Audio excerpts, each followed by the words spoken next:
Totoo bang umaabot ng mahigit 900 years old ang edad ng tao noong unang panahon? Isa ito sa mahiwagang kwento mula po sa kasaysayan ng mundo na mababasa po sa Biblia.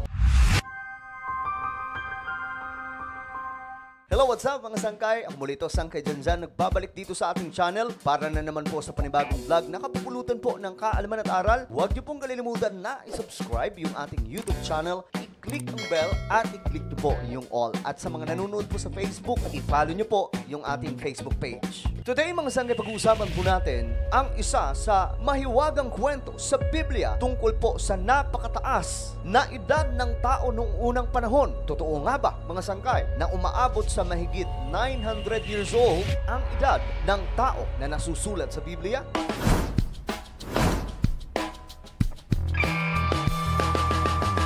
Ang Biblia, mga sangkay, ay naglalaman ng mga mahalagang impormasyon na dapat po malaman ng sangkatauhan. Ang salita ng Diyos ay kanyang kapahayagan sa bawat tao na ito po ang mangyayari sa bawat nilalang. Mababasa po natin sa Biblia kung ano ang hinaharap ng ating mundo, ano ang patutunguhan ng tao, saan mapupunta ang mga taong hindi naglilingkod sa ating Panginoon. Ngunit sa Biblia, mga sangkay, may mahalagang impormasyon tungkol po sa kasaysayan ng mundo, lalong-lalo na po, papaano po dumami ang tao sa ating planeta na magpahanggang ngayon, mga sangkay, pataas ng pataas ang bilang ng populasyon sa ating planeta. Ang populasyon, mga sangkay, ngayon ng ating mundo sa taon po natin ay umaabot na po ng 8.2 billion. Ganyan na po kadami ang tao ngayon sa ating planeta. Ngunit pag-usapan po natin ngayon, mga sangkay, ang isa sa impormasyon mula po sa Biblia, ang mahiwagang kwento tungkol po sa mahigit 900 na edad ng tao noong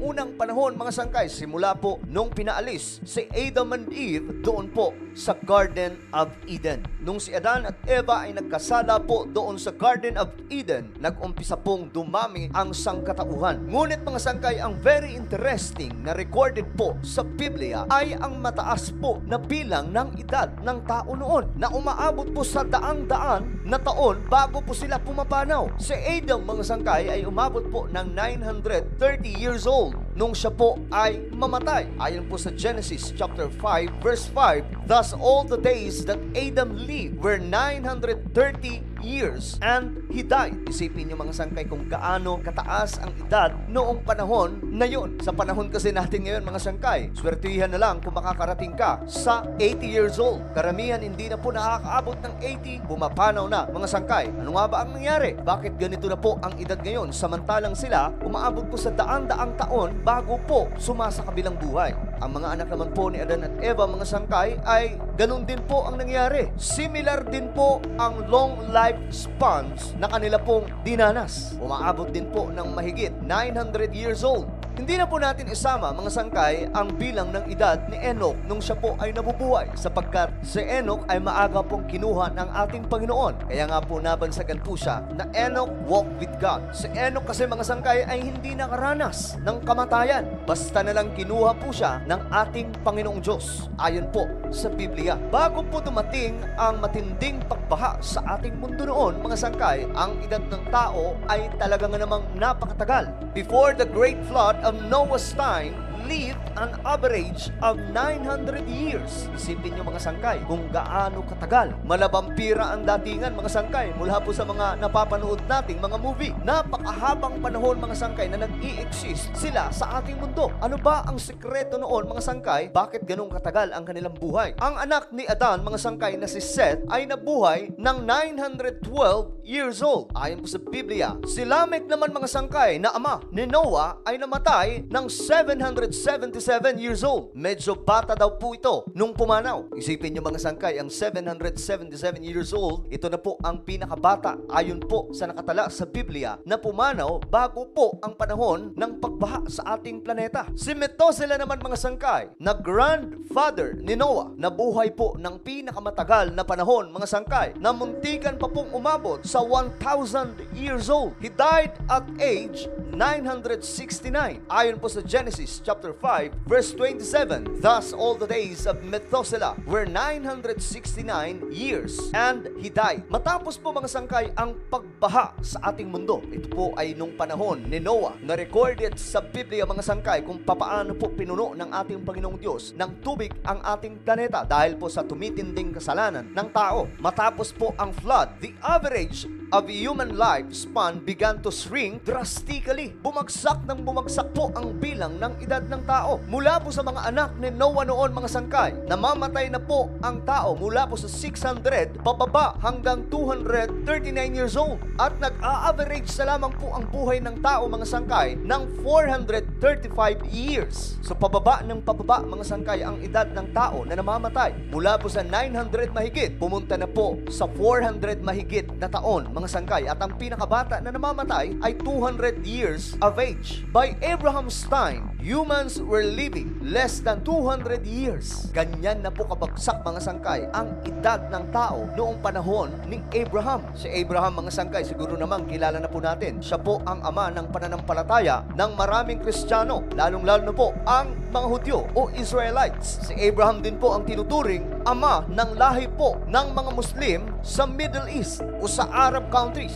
In the days of Moses, who was considered very old when he died at 120, the average person lived only to the age 70 or 80. Ganyan na po kababa mga sangkay ang edad ng tao. Kaya po sinasabi ng Biblia sa Psalms chapter 90 verse 10, the years of our life are 70 or even by reason of strength 80. Yet their span is but toil and trouble. They are soon gone and fly away. So sinasabi po sa Biblia mga sangkay sa Book of Psalms na ang average na lamang po ng edad ng tao ay pumipilang na lamang po mga sangkay sa 70 or 80 years old, at talagang blessing na lamang po ng ating Panginoon kung mararating mo pa raw ang 80 years old. So isipin nyo to mga sangkay, from 900 years old, bumagsak sa 400 years old ang average ng edad ng tao. Until sa panahon po ni Abraham, umabot na lamang po ng 200 years old ang average na naaabot ng edad ng tao. At pagdating po mga sangkay sa panahon nila King David, ang buhay ng tao mga sangkay ay nag-a-average sa lamang po sa edad na 70 or 80 years old. At sa panahon po natin ngayon mga sangkay, wala na pong kasiguraduhan ang buhay ng tao. Dahil kahit bata pa mga sangkay, ay pwede na pong pumanaw. Depende po sa sakit o anumang kalalagyan ng kanyang pangangatawan. So bakit nga ba mga sangkay ang henerasyon mula po kay Adan at Eva bago po ang pagbaha sa mundo, nabubuhay sila ng napakahabang panahon mga sangkay? Ayon po sa mga Bible scholars mga sangkay sa kanilang pag-aaral, ang effect ng kasalanan ng tao na namana po mula kay Adan at Eva mga sangkay nung sila po ay nagkasala sa Garden of Eden ay naproseso mga sangkay, at dahan-dahan po nag-umpisa ang effect ng sumpa ng ating Panginoong Diyos sa sangkatauhan. Kung kaya't mababasa po natin sa Romans chapter 5 verse 12, therefore just as sin came into the world through one man, and death through sin, and so death spread to all men because all sin.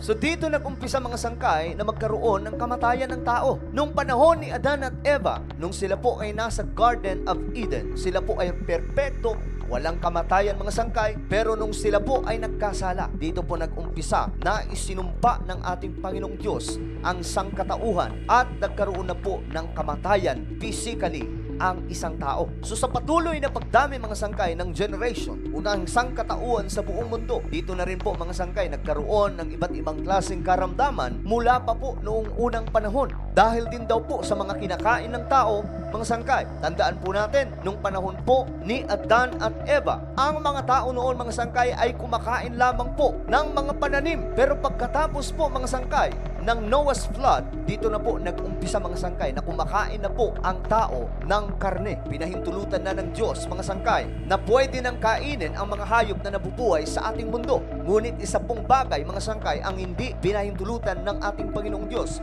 Matapos ang pagbaha, ipinagbawal ng mahigpit ng ating Panginoong Diyos ang pagkain ng dugo, sapagkat ito daw po ay buhay. Isa pa sa nakikita ng mga Bible scholars, mga sangkay, kung bakit napakataas ng edad ng tao noon na umaabot po ng 900 mahigit. Pinahintulutan daw po ito ng ating Panginoong Diyos sapagkat dito pa lamang po nag-uumpisa ang civilization. Dito pa lamang po nag-uumpisa, mga sangkay, na dumami ang tao sa ating mundo. At para mapuno ang ating planeta, mga sangkay, ng napakaraming tao ayon sa utos ng ating Panginoong Diyos, kinailangan po muna na umabot daw ng mahigit 900 ang edad ng tao. Ito lamang po ay kanilang teorya. Ayon po sa Biblia, sa Genesis chapter 1 verse 28, and God blessed them, and God said to them, be fruitful and multiply, and fill the earth, and subdue it, and have dominion over the fish of the sea, and over the birds of the heavens, and over every living thing that moves on the earth. So sa unang part, mga sangkay, pinagpala ng Diyos o inanoint ng ating Panginoong Diyos ang tao at ng kanyang lahat ng mga nilalang. At sinabi po nito sa tao, be fruitful and multiply. Kung kaya itong mga Bible scholars, mga sangkay, ito po yung kanilang isa sa mga teorya na kaya po matagal ang bilang ng edad ng tao noong unang panahon dahil bahagi daw po ito ng proseso ng utos ng ating Panginoong Diyos na paramihin ang tao sa ating planeta. At maisasagawa ito kung mahaba ang edad ng tao. Subalit ito lamang po ay teorya. Hindi pa rin po talaga natin mahuhulaan o maiintindihan ang iniisip ng ating Panginoon na tanging siya lamang po ang nakakaalam kung bakit umaabot po ng 900 mahigit ang edad ng tao noon. Pero mga sangkay, may mababasa po tayo sa Biblia. Ito po ay sa Book of Genesis, chapter 6, verse 3. Sinasabi po kasi ng iba, mga sangkay, ng mga Bible scholar, na kaya daw po bumagsak ang edad ng tao dahil sinumpa ito ng ating Panginoon dahil sa kasalanan ng tao sa mundo bago po ang malaking pagbaha sa ating planeta. Sa Genesis chapter 6, verse 3, sinasabi po dito, then the Lord said, my spirit will not contend with humans forever, for they are mortal. Their days will be 120 years. Pag-usapan po natin ito, mga sangkay, sa susunod nating vlog. Ano po ang inyong opinion, mga sangkay, sa naging topic natin ngayon? Just comment down below. Huwag niyo pong kailimutan na isubscribe yung ating YouTube channel.